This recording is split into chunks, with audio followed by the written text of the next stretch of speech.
El sobre amarillento temblaba entre las manos arrugadas de Carmen. 28 años. 28 años preguntándose si Miguel estaría vivo, si había encontrado a otra mujer, si sus hijos tendrían padre. Y ahora esto. Una carta con matasellos de una ciudad que jamás había escuchado nombrar. «Mamá, ¿qué dice?», susurró Elena, su hija menor, ahora de 32 años. Carmen no podía hablar. Las palabras se difuminaban ante sus ojos húmedos, pero una frase se destacaba como un puñal en el pecho. «Querida esposa, si estás leyendo esto, es porque finalmente puedo contarte la verdad». El salón se llenó de un silencio mortal. Los retratos de Miguel sonreían desde las paredes, congelados en el tiempo cuando él tenía 41 años, y prometía volver con el pan caliente para el desayuno. Dale me gusta ahora mismo si sientes que algo va a pasar, y suscríbete porque lo que viene después va a dejarte sin palabras. Carmen se dejó caer en la silla donde Miguel solía leer el periódico. Sus dedos acariciaron el papel como si fuera la mejilla de su esposo. La carta continuaba, pero cada palabra era un terremoto que amenazaba con derribar los cimientos de todo lo que había creído durante casi 3 décadas. «No puede ser», murmuró. «Esto no puede ser real». Pero el sobre tenía su nombre escrito con la letra inconfundible de Miguel. Esa misma letra que había visto en notas de amor, en listas de compras, en tarjetas de cumpleaños para los niños. Una letra que se había convertido en un fantasma hasta este momento. Carmen Gutiérrez tenía 69 años cuando recibió esa carta. 69 años de los cuales 28 habían transcurrido como una viuda en vida, criando sola a 3 hijos que preguntaban cada noche por su papá. El día que Miguel salió a comprar pan era un sábado de marzo. Los jacarandás estaban floreciendo en las calles de Monterrey, y Carmen había preparado café con canela, su favorito. Miguel besó su frente, revolvió el cabello de los niños y prometió traer pan dulce de la panadería San Antonio. 5 minutos, mi amor, le dijo, ajustándose la camisa azul que ella misma había planchado esa mañana. 5 minutos se convirtieron en 5 horas. 5 horas en 5 días. 5 días en 5 meses. Y los meses se volvieron años. Años que se acumularon como capas de dolor en el corazón de una mujer que nunca dejó de esperarlo. Carmen había recorrido cada hospital, cada morgue, cada comisaría de la ciudad. Había pegado carteles con la foto de Miguel en postes de luz. Había suplicado en programas de radio. Había llorado en el hombro de extraños que prometían ayudarla a encontrarlo. Los niños crecieron preguntando. Elena, la menor, dibujaba a su papá en todos sus trabajos escolares. Roberto, el del medio, se volvió el hombre de la casa a los 12 años. Y Javier, el mayor, desarrolló un resentimiento silencioso hacia el padre que los había abandonado. Carmen nunca se volvió a casar. Rechazó pretendientes honestos, trabajadores, hombres buenos que podrían haber sido padres para sus hijos, porque en su corazón Miguel seguía siendo su esposo, porque cada noche, antes de dormir, miraba hacia la ventana esperando ver su silueta familiar, caminando por la acera. Ahora, con esa carta entre sus manos, toda esa espera, todo ese dolor, toda esa fidelidad inquebrantable, cobraba un significado completamente diferente. «Tengo que estar sola», murmuró Carmen, doblando cuidadosamente la carta. Elena se acercó, preocupada por la palidez de su madre. «Mamá, no puedes leer eso sola. Hemos esperado 28 años por respuestas». «Exactamente por eso necesito estar sola, mija». Carmen subió a su habitación, la misma que había compartido con Miguel. La ropa de él seguía ocupando la mitad del closet. Sus camisas colgaban como soldados silenciosos esperando el regreso de su dueño. El cepillo de dientes de Miguel permanecía en el mismo lugar del baño, esperando. Se sentó en la cama matrimonial y desplegó la carta con manos temblorosas. La letra era definitivamente de Miguel, pero había algo diferente en el trazo. más cansado, más tembloroso, como si hubiera sido escrita por un hombre muy enfermo. Querida Carmen, mi amor eterno, si estás leyendo esto, es porque ya no estoy en este mundo, y alguien cumplió mi última voluntad de enviarte esta carta. Carmen se llevó la mano al pecho. Miguel estaba muerto. Después de 28 años de esperanza, de mantener viva la llama de su regreso, Miguel había muerto. ¿Pero cuándo?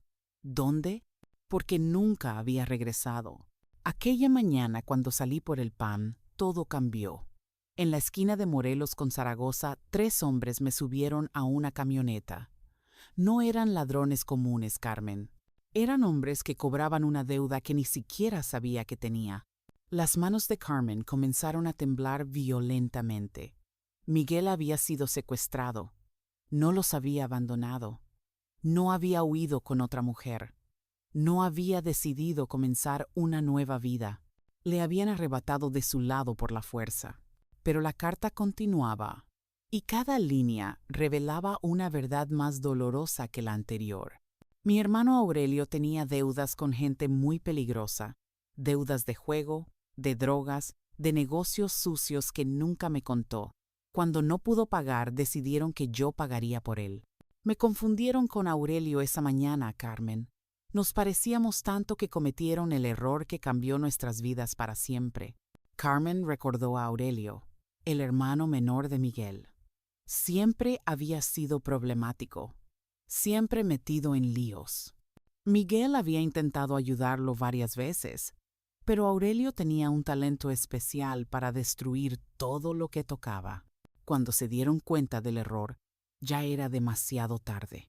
Me habían llevado muy lejos de Monterrey, a un lugar donde nadie me conocía, y dijeron que si intentaba regresar, si intentaba contactarte, te matarían a ti y a los niños. Dijeron que sabían dónde vivíamos, que conocían los horarios de los niños en la escuela, que te vigilaban. Carmen se levantó de la cama como impulsada por un resorte. Habían vigilado a su familia, habían amenazado a sus hijos. Miguel había sacrificado su vida para protegerlos, y ella nunca lo había sabido. Corrió hacia el baño y vomitó todo el desayuno. Su estómago se revolvía no solo por las náuseas, sino por la culpa. Había pasado años sintiendo resentimiento en sus momentos más débiles. Había llegado a preguntarse si Miguel había sido un cobarde por abandonarlos. Y ahora descubría que había sido el hombre más valiente del mundo. Regresó a la cama con las piernas temblorosas y continuó leyendo. Decidí que era mejor que creyeras que estaba muerto o que los había abandonado antes que arriesgar sus vidas. Decidí convertirme en el villano de nuestra historia para que ustedes pudieran vivir en paz. Carmen comenzó a llorar como no había llorado en décadas. Un llanto que venía desde lo más profundo de su alma, liberando 28 años de dolor, confusión y preguntas sin respuesta. En ese momento, escuchó que alguien tocaba suavemente la puerta. «Mamá, soy Elena. Hay un señor abajo que dice que conocía a papá». Carmen se limpió las lágrimas y bajó las escaleras con la carta aún en sus manos. En la sala de estar había un hombre mayor, de unos 70 años, con el rostro curtido por el sol y las manos callosas de quien ha trabajado toda su vida con ellas. «Señora Carmen, mi nombre es Rodolfo Mendoza. Fui amigo de don Miguel durante muchos años». Elena se quedó de pie junto a su madre, protegiéndola instintivamente. «¿Dónde conoció a mi papá?», preguntó Elena con desconfianza. Rodolfo bajó la mirada, como si las palabras que tenía que decir fueran piedras en su garganta. «En un rancho en Chihuahua, señorita. Su papá y yo trabajamos juntos cuidando ganado durante 25 años». Carmen sintió que las piernas le fallaban. Miguel había estado vivo 25 años después de su desaparición. 25 años en los que pudo haber regresado, en los que pudo haber conocido a sus nietos, en los que pudieron haber envejecido juntos. «¿Por qué nunca regresó?», susurró Carmen. Rodolfo se quitó el sombrero. y lo giró nerviosamente entre sus manos. Porque los hombres que se lo llevaron nunca dejaron de vigilarlo, señora. Don Miguel me contó que cada año alguien venía al rancho a recordarle que ustedes seguían vivos solo porque él se mantenía lejos. Cada año le mostraban fotos de sus hijos creciendo, de usted trabajando, de sus nietos jugando en el parque. Carmen se llevó las manos al rostro. Miguel había sabido de la existencia de sus nietos. Había visto crecer a sus hijos desde la distancia, como un fantasma observando la vida que había perdido. ¿Cómo murió?, preguntó Elena, con la voz quebrada. Hace 3 años, de cáncer. Pero antes de morir, me hizo prometerle que cuando esos hombres ya no fueran una amenaza, les entregaría esta carta y les contaría la verdad. ¿Y cómo sabe que ya no son una amenaza?, preguntó Carmen. Rodolfo sonrió tristemente. Porque el jefe de esa banda murió el mes pasado. Era un hombre muy viejo ya, y con él murió la amenaza. Sus hijos no continuaron con los negocios del padre. Don Miguel puede descansar en paz, y ustedes pueden conocer finalmente la verdad. Rodolfo sacó de su bolsa una caja de zapatos vieja y maltratada. Don Miguel me pidió que les entregara esto también. Carmen abrió la caja con manos temblorosas. Adentro había cientos de fotos. Sus hijos en ceremonias de graduación, bodas, bautizos. Roberto recibiendo su título de ingeniero. Elena en su boda. Javier cargando a su primer hijo. Carmen envejeciendo año tras año, siempre con la misma expresión de esperanza y dolor en los ojos. ¿Cómo consiguió estas fotos?, preguntó Elena sorprendida. Los hombres que lo vigilaban se las daban como recordatorio de lo que perdería si intentaba regresar, pero don Miguel las guardaba como tesoros. Me decía que eran lo único que lo mantenía vivo, saber que ustedes estaban bien, que crecían, que eran felices. Carmen encontró una foto de ella misma tomada apenas el año anterior, en el cumpleaños de su nieto. En la foto sonreía, pero sus ojos reflejaban la misma tristeza de siempre. Nunca fui feliz, murmuró. ¿Cómo pudo pensar que era feliz? Rodolfo se acercó y tocó suavemente el hombro de Carmen. Señora, don Miguel sabía que usted sufría, pero también sabía que estar viva y sufriendo era mejor que estar muerta. Él cargó con esa culpa todos los días de su vida. En el fondo de la caja, Carmen encontró algo que la hizo llorar con más fuerza. Una cadena de oro con un dije en forma de corazón. Era la misma cadena que le había regalado en su primer aniversario de bodas. La misma que había perdido años atrás y nunca había podido reemplazar. ¿Cómo tiene esto?, preguntó, acariciando el dije. Se lo quitó de su cuello la mañana que se lo llevaron, señora. Lo único que pudo salvar de su vida anterior, me dijo que se lo diera cuando usted supiera la verdad, que era la prueba de que nunca dejó de amarla. Carmen se colgó la cadena al cuello. Después de 28 años, el corazón de oro volvía a latir junto al suyo. Pero Rodolfo no había terminado. Su expresión se volvió aún más seria. Hay algo más que don Miguel quería que supieran. Algo sobre su hermano Aurelio. Aurelio sabía que habían confundido a don Miguel con él, reveló Rodolfo con la voz cargada de dolor. 2 días después del secuestro, Aurelio se presentó en la casa de ustedes. ¿Lo recuerda, señora Carmen? Carmen sintió como si el mundo se detuviera. Recordaba perfectamente esa visita. Aurelio había llegado nervioso, preguntando por Miguel, ofreciéndose a ayudar en la búsqueda. Había sido tan atento, tan preocupado, tan solidario en su dolor. Aurelio vino aquí sabiendo que su hermano había pagado por sus deudas, continuó Rodolfo. Vino aquí sabiendo que Miguel estaba vivo, pero prisionero por su culpa. Y nunca dijo nada. Elena se levantó de un salto, con los ojos llenos de furia. Ese miserable.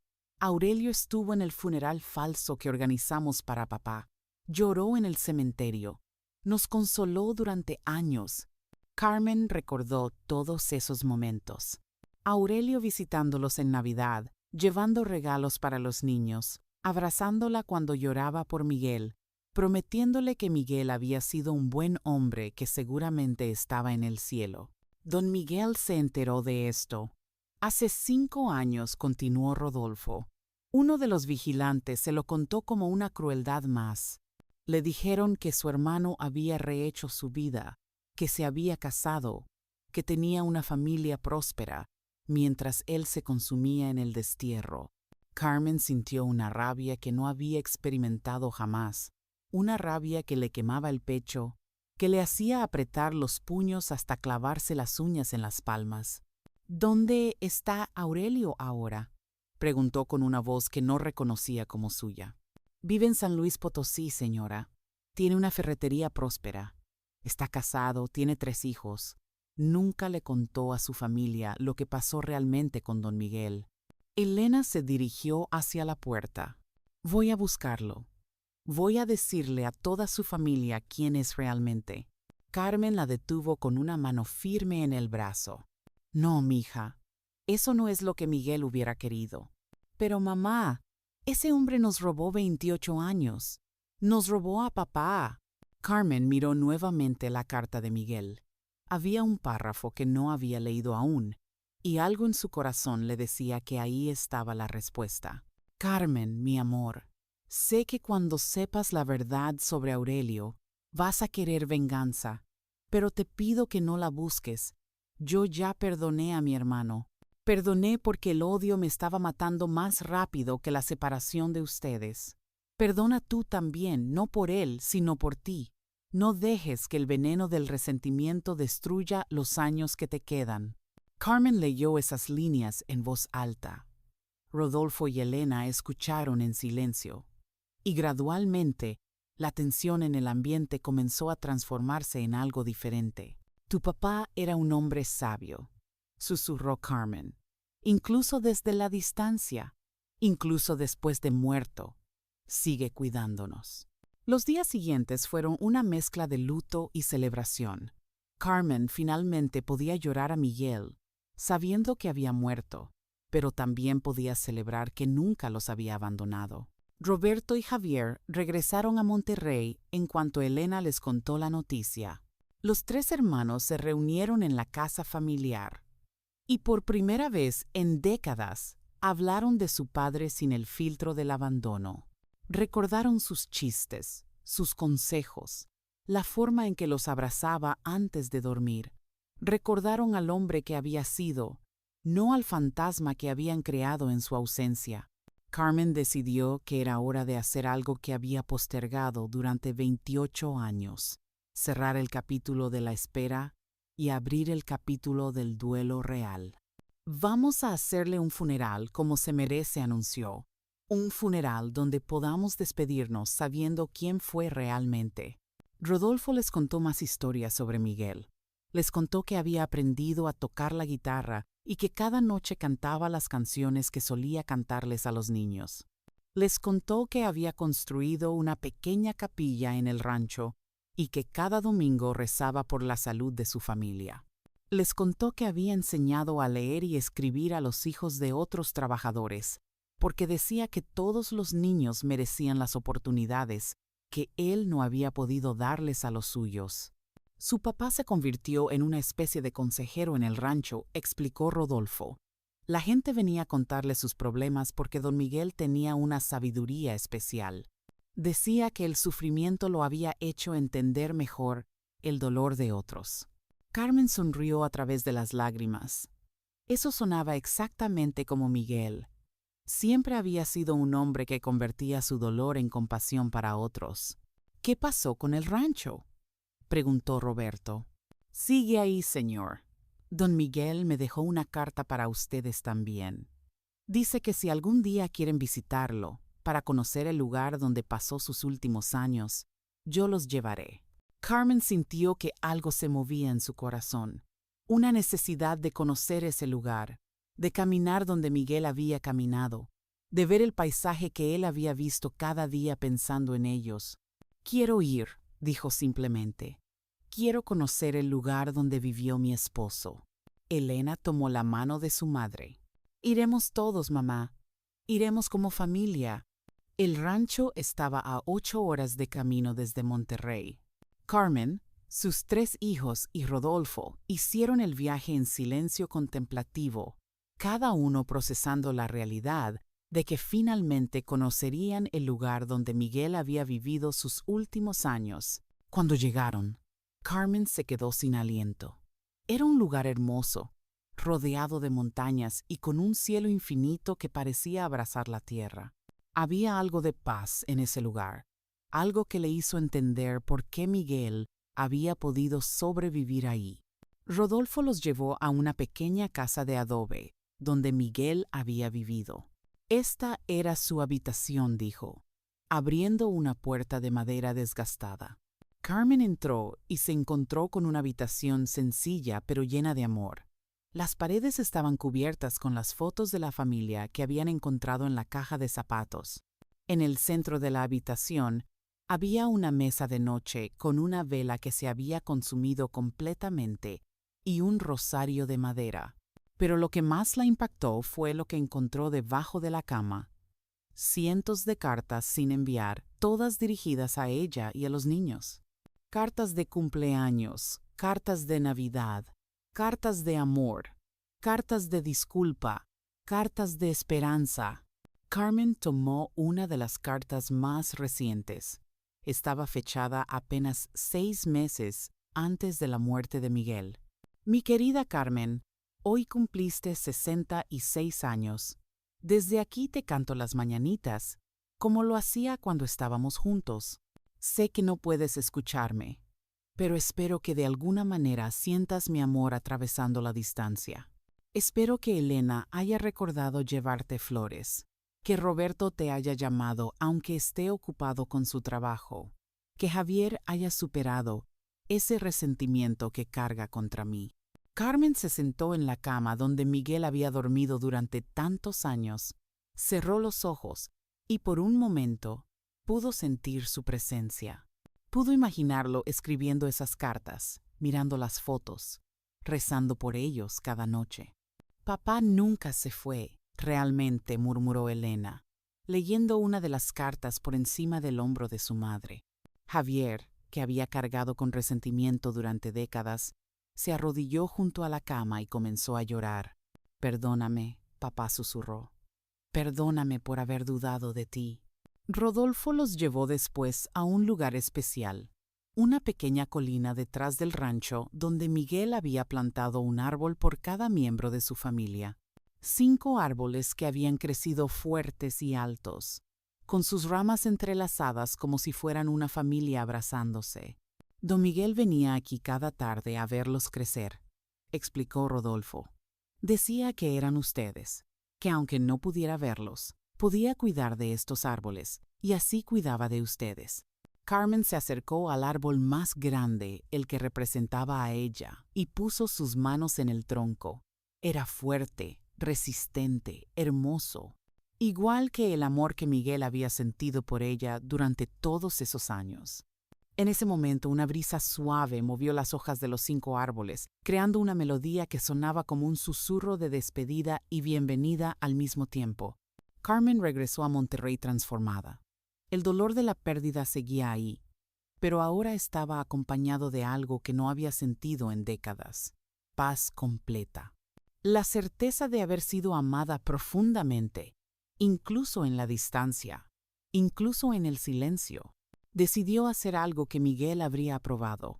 Usó los ahorros que había guardado durante años, esperando su regreso, para crear una fundación que ayudara a familias de personas desaparecidas. La llamó Fundación Miguel Gutiérrez, Amor que Trasciende. Elena dejó su trabajo en la ciudad para ayudar a su madre con la fundación. Roberto donó su experiencia como ingeniero para construir un centro de apoyo. Javier, liberado finalmente del resentimiento, se convirtió en el alma de la organización, compartiendo su historia para dar esperanza a otros.